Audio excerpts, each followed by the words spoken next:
So, welcome to the Shiny Side Cricket Podcast. This is our Pakistan preview, the one we've been waiting for. And as you can tell by how we dress, the one we're most excited about. I'm your host, Fareesh Shah. We have with us once again a friend of the show, Umair Qazi, who is, again, wears many cricket hats. He is the man behind wellpitched.com, the blog. His Twitter handle is wellpitched, which is well known in the cricket circles. He's also the man behind Hulk Glove Guy and one of the co-founders of Boys in Green. Yes, I think next time we should actually bring the glove also. But yeah, so today's episode again is Pakistan preview of the Shiny Side Cricket Podcast. We've done a few previews and more are coming up, but there'll be daily an episode in the tournament. So please, if you like the content, like our videos and subscribe to our channel. But moving on to Pakistan, what we're going to talk about. So Qazi, how are you feeling about the World Cup now? There's been one more game since we spoke last time. There's been the Pakistan warm-up against New Zealand. So how do you see Pakistan's campaign getting started? Yeah, look, I'm quite confident about Pakistan's chances in this World Cup and how far they'll go. I believe they've got the strongest squad there, strongest relative to previous World Cups. If you compare it to 2019, 15, 11, I think this is one of the stronger Pakistan teams that's going, and the conditions should suit us. So I'm quite confident. I would not read too much into the warm-up game against New Zealand. Yeah. It was not our first string bowling lineup. Shaheen didn't bowl, Shadab didn't bowl, Haris bowled only 4 overs. So that's 26 overs of good quality bowling missing. So it's all right. Since you've started off talking about previous campaigns, I really want to talk about some context. This situation here, if I go back all the way to the 90s, right? Yeah. Since 92 World Cup, we made it to the ODI semi-finals twice only, right? We've only made it to 99 and 2011. We have not made it in 96. Wasim Akram captain. We have not made it 2003, 2007, 2015, 2019.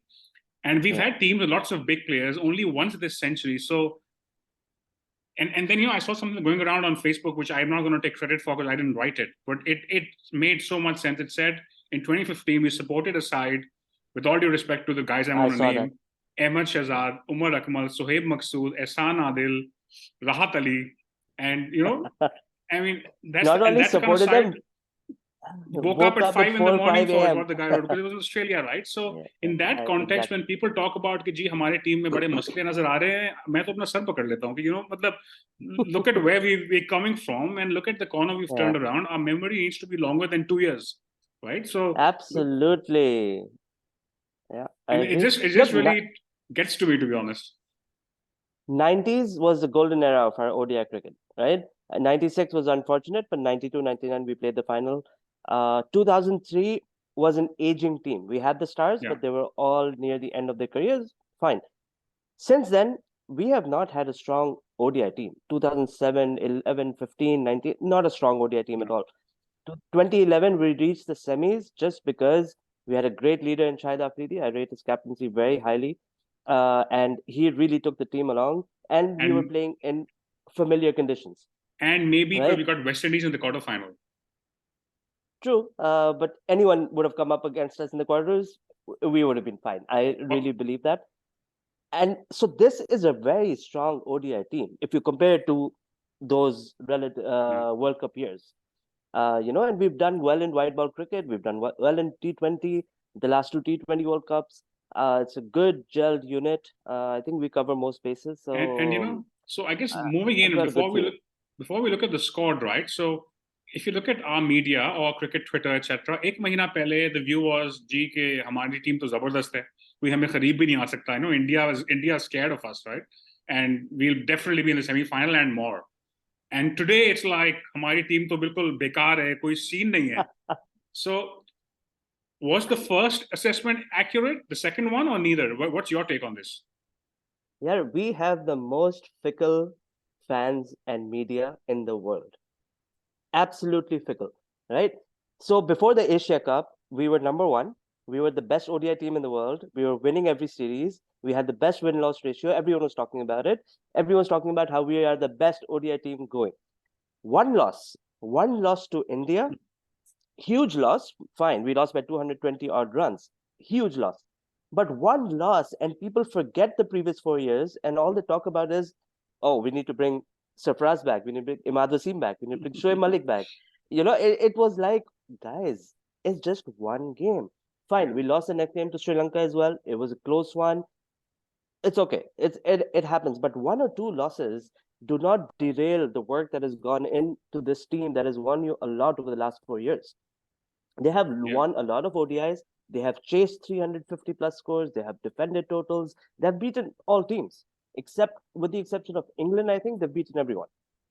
India, we didn't play much. Fine, and the India we played after a gap of 4 years. 2019 was the last time we played an ODI against India. But look, it's a strong ODI team. One or two losses does not change that. The narrative that we are a strong team, we're still ranked number 2. I still believe that. Babar said he believes in the team he's chosen. I'm behind that as well. I think they've chosen a good squad. And even the warm-up, as I said, I will not read too much into it. Yeah, I think just to answer my own question, I feel like the initial assessment was probably also a bit too flowery. I think we're not flawless. Having said that, we definitely know what people are saying right now. So moving on to the team. So you have the squad up. So first up, would you have selected anyone different? But if you were making the 15, what would be different here? Look, I really wanted Abrar Ahmed to be in the 15. I think he could have been a real trump card for Pakistan. But how do you fit him into the 15 was a big question mark for me. So fine, they went with Osama Mir. They went with continuity. He's been in the ODI squad. He was there in the Asia Cup squad. He was there for the ODIs before that against Afghanistan. He's been with the ODI team this whole year. So it's good that they've gone ahead with the player they invested in. So it's fine. I'm happy with all of it. Yes, I would have liked to see Abrar, but sorry. Again, if I can just add, I think on Abrar, I feel like I wanted him in the squad, but that was more based on hope than anything else. It's not like there's a track record of 50 over performance, right? Yeah, he wasn't even a regular for his PSL side. He hasn't been, and yes, he had a great start to his Test career. He has the talent, but again, I still don't see how you fit him into the 11. I don't think Osama would play much either. So So looking at the squad, that's what do you think are like? Where do you think are the biggest weaknesses? If you believe Pakistani Twitter, everything is a weakness. But what do you think is the weakness? Look, I know Twitter is talking about our spin attack not being good. I think Shadab and Nawaz are amazing. Shadab is by far one of the best leg spinners in the world. He's had a bad patch. It's okay. Every player goes through it. Nawaz, his economy is good. He stops the runs. He's not a big wicket taker. But in the middle overs, Shadab and Nawaz have been very good for Pakistan. Yes, of late, Shadab has been off color, but he'll bounce back. I mean, every player bounces back. I don't think spin is a weakness. Middle overs, there was a question mark. Our middle order has been question mark for a very long time. Thank God we have moved on from the likes of Asif Ali, Khushdil Shah, and so on. Iftikhar is a solid batsman there at number 6 with Agha, Salman, and Saud Shakil. I think we've got the middle order covered as well. Can I just add here? I feel like for me, Saud Shakil was a big question mark, but one I was hopeful on, and I really liked what I saw against New Zealand. So I'm certainly pretty excited about him at number 5. Yeah. Yes. Saud Shakil really impressed me. He's got all the shots. I did not know that he had all those shots. I've not seen him play white ball too much. Test cricket, he's had, again, a great start to his Test career. He played an ODI innings last summer in England. He scored a 50-odd. Batted at 5. Pakistan lost the top order quite quickly. They were chasing 240, 250-odd. Pakistan lost that game, but he scored a 56, so like 70 balls. But that was a very sedate innings, right? And I always said that Saud Shakil coming at 5 will not work for Pakistan because the batsmen who come before him, Babar, Rizwan, and even Imam, they play run a ball, and you don't need another batsman like that. But what Saud Shakil showed in the warm-up against New Zealand, he's got all the shots. So I think he will be great for Pakistan at number 5. I think the two best things about Saud I saw was he was playing shots all around 360, and secondly he didn't start slow and then accelerate. He was at it from ball 1. The intent was amazing to see. Yeah, he was completely run a ball throughout till I think he got to 30, and after that he even upped the ante even more than. Yeah. So I think if you have a quick look at the fixtures before we look at the 11s, right? So, well, I guess we've got lucky, if you want to call it that. We have a relatively easier fixture first up, then Sri Lanka, and then into the two big ones. I think relatively 2 easier fixtures up front. It's good that they're both in Hyderabad. We've been in Hyderabad since the last week. Both our warm-ups are there. So we'll have a fair idea of the ground, of the conditions. I think Pakistan should go into that India game with 2 wins under their belt. Against India, I don't want to say anything. But I think it's a good fixture list from Pakistan's perspective, because we got relatively easier games, 2 tough games, then a few more easier games, then tough games at the end again. So it's a well-balanced schedule for Pakistan. And we're I playing think in grounds where we haven't lost. We've not lost in ODI in Ahmedabad. We've not lost in ODI in Kolkata. We've not lost in ODI in Chennai. So, I mean, and again, we played against India at those places, but I mean, these are good grounds for us. Yeah, and I think the way I see it, for me, I think I see the first 4 matches as like the first half for us in some ways, even though it's 4 out of 9. So I feel like if we can come out of that with 2 wins, we're sitting okay. We need to win 3 out of the next 5 or 4 out of the next 5. But if we can come out of 3 wins out of the first 4, I think we'll be in a very good position then. Yeah, I think so. So I let's think see. 2 to definitely, 2 to definitely. I mean, anything less than 2 would be then it's everything is must win then. Yeah. 3 to balle balle. Yeah, and so let's see how it develops. But yeah, I think 3 out of the first 4, and then we take it from there. We play New Zealand right at the end and England. So 2 of our stronger games are right at the end. So unlike some other teams who are playing to weaker teams at the end, we are playing these guys the stronger team right at the end. So yeah, but I think this would be. Hopefully, by the time we get to New Zealand, we would have already, I think, qualified for the semifinals. Fingers crossed. That would be awesome. That would be awesome. That would be awesome. So yeah, moving on to the 11s, right? So this is 11. So I put up. So you and I had a different view on this 11 slightly. So I put them both up. The only difference in our 11s is really the third quick, which is you've opted for Hassan Ali and I've gone for Wasim Jr. And I'll just maybe start off saying why. So for me, Wasim's obviously looked really out of touch, but I think he's the incumbent in the squad. I think he gets first dibs. Secondly, his record in ODI is he averages 27 in about 20 odd game, which is a pretty decent record. This year has been not been as good, but he still averages about 32 this year. So I feel like he's had a good record. I think he's a better bowler. Hassan Ali is a bit tried and tested, and so that's my take. How do you see this? Look, I agree with your take. Wasim's higher on the pecking order for sure. Since he's been with the squad for longer, he had great T20 World Cup last year as well. He's had 2 bad outings in recent times. And Hassan Ali is far down in the pecking order. There are a few injured bowlers like Hasnain and Ihsanullah who would have been there ahead of him had they not been injured in the squad. The reason I've opted for Hassan Ali is that, look, he's coming back into the team. People remember a lot of his bad performances. People remember he dropped a catch. He dropped Wade in the T20 semi-final. He got hit for 80 runs against India in 2019 in the World Cup game. People remember all this. He was a champion in the Champions Trophy. I mean, he pretty much won us that Champions Trophy. He was taking wickets in the middle overs, 2 wickets, 3 wickets every single game. So there are good performances as well. The reason I've opted for him is because, as we talked about, relatively easier games up front. You've got Netherlands, you've got Sri Lanka before you meet India.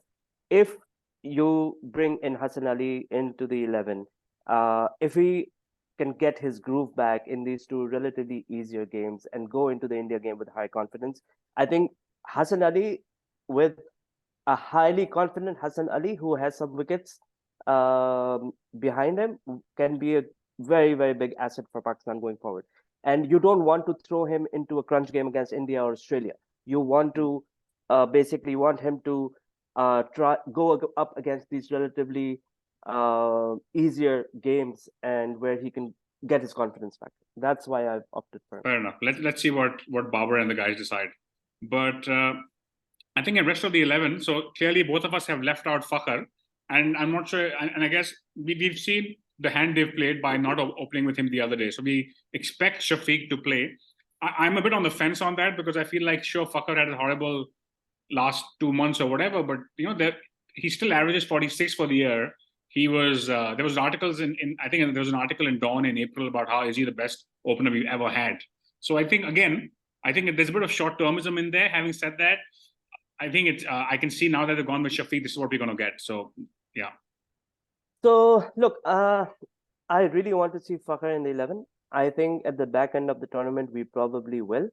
So Fakhr, his last 10 to 12 ODI innings have been really bad. I mean, not only has he not scored, he has looked out of sorts as well. They've all been in Sri Lanka, I think, by the way, if I can. They've all been in Sri Lanka. Yes. But Asia Cup and the just Afghanistan series. yes, but just before those 10-12 innings, he had 3 consecutive centuries, including a Yes. 180 against New Zealand, right? And his explosive start at the top of the order is very, very crucial for Pakistan, right? The reason I'm also going with Abdullah Shafiq right now, he replaced, well, he didn't replace Fakhar, but he was supposed to in the last Asia Cup game against Sri Lanka. But Imam got unwell, so Fakhar played that game. But Shafiq scored a 50 in that game. So after that, you can't drop it, right? He comes in, he will play. He's a good bat, but the way Imam and Abdullah Shafiq will be opening for Pakistan, and we saw that in the warm up as well, it will not be an explosive start, which I'm okay with. If you're getting to 345, I'm perfectly fine with that kind of start as well. But I think Fakhar is a big match player. We have seen his big innings, and I think there will come a time when, look, if Shafiq fails in 3-4 games, Fakhar will come back in automatically. To be honest, I think we will see him near the back end of the tournament. I think, till South made his mark, I even had a temptation to play Fakhar at 5. But we've seen that happen in T20 where he comes in the middle overs and he takes on perhaps spinners better than anybody in our side. Yes. So I'd still be tempted to toy with sending Nawaz in earlier, depending on the occasion, right? Because if there's a rest spinner ball moving away from the right-hander, maybe not, and depending on the situation, I would again, depends on the match situation, but I feel like those T20 tactics, they should, not as a rule, but they should have them at the back of their hand to see if they work. यार I don't know अगर वो T20 का ODI में चलेगा या नहीं मतलब देखो T20 में for sure Shadab Nawaz coming up makes sense, but the top 6 that we've got up to Iftikhar, I don't see Shadab Nawaz coming batting before either of them, unless maybe if God forbid you're at 100 for 5 or something, or 100 for 4, and you don't want to send Iftikhar and you send Shadab Nawaz, then that's different. But I guess the other thing that's changed for me is before South, I was really big on this. Now that we have South at 5, who's a left-hander and who's someone who can take on spin, I'm probably less inclined to send Nawaz in at 5. Otherwise, I was thinking Nawaz after Rizwan maybe at some point. Yeah. In fact, South is probably our best player against him right now. Yeah. Already. It's amazing how in classic Pakistani style we have super high expectations from South now. He's like the Javed Miandaz already. Good stuff. So I guess overall, I think it's looking all right. I think the quicks are, Shaheen and Haris, I think are bankers. Naseem obviously was really a big blow, but and again, I'm backing Shadab to come good. The only question is like who else. So I think Shadab, Haris, and Shaheen are locked. Then is it Nawaz and Wasim? Is it Nawaz and Hassan Ali? In some situations, you could also play both Hassan and like against Sri Lanka. I was thinking you may want to, especially early on, play both Hassan and Wasim because they would love the spin of Nawaz. So So I think even against India, against India and Sri Lanka, you may go with 4 quicks. I would not mind that.